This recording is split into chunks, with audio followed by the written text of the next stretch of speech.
राज्यात सध्या गुन्हेगारीचे प्रमाण वाढत चालले असतानाच रायगड जिल्ह्यातून एक बातमी हाती आली आहे।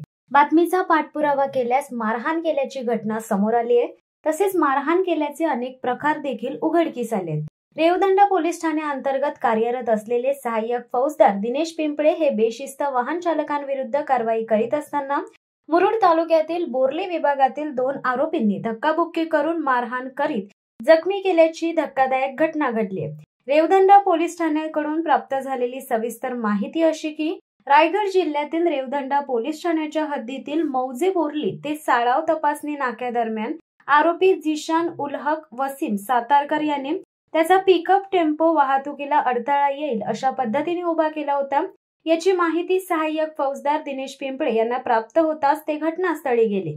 सहाय्यक फौजदार दिनेश पिंपळे यांनी आरोपी झिशान उल हक वसीम सातारकर व सर्वेश सुनील ठाकूर या दोघांना पिकअप टेम्पो सहित रेवदंडा पोलीस ठाण्यात आणले असता त्यावेळी त्या दोघांनी फौजदार दिनेश पिंपळे यांच्याशी वाद घातलाय। तसेच अरेरावीची भाषा अशा काही अपशब्दांचा वापर देखील केलाय। सहाय्यक फौजदार पिंपळे यांनी त्यांना बाहेर जाण्यास सांगितले। त्यामुळे सांघिक कारवाई करीत असल्याचा राग आरोपी झिशान सातारकर व सर्वेश ठाकूर यांना अनावर झाला। दरम्यान फौजदार पिंपळे हे पिकअप मधून गाडीची कागदपत्रे आणण्यासाठी पोलीस स्टेशन इमारतीच्या बाहेर गेले। फौजदार पिंपळे हे शासकीय गणवेशामध्ये असून ते शासकीय कर्तव्य बजावत आहेत याची माहिती असताना देखील आरोपी झिशान सातारकर व सर्वेश ठाकूर यांनी त्यांचे शर्ट खेचून हाताबुक्क्याने मारहाण केली आहे। तसेच या हातबुक्की व मारहाणीमुळे फौजदार पिंपळे यांना शारीरिक इजा मोठ्या प्रमाणात झाली आहे। शिवाय फौजदार यांच्या डाव्या हाताच्या पंजावर व उजव्या हाताच्या मनगटावर खरचटले। तसेच फौजदार पिंपळे यांच्या अंगावर असणाऱ्या शासकीय गणवेशावर असलेली नावपट्टी, नंबर प्लेट व शर्टाची बटणे तोडली आहेत।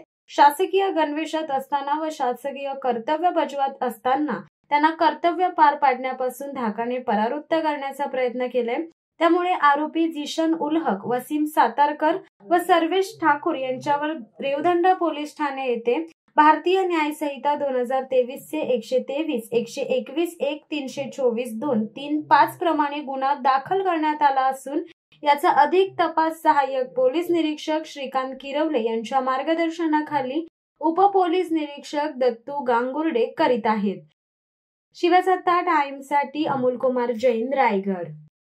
दे धडक बेधडक वृत्त देणाऱ्या आपल्या शिवसत्ता टाइम्स न्यूज चॅनलला लाल बटन दाबून सबस्क्राईब करा आणि बेल आयकॉनला क्लिक करायला विसरू नका।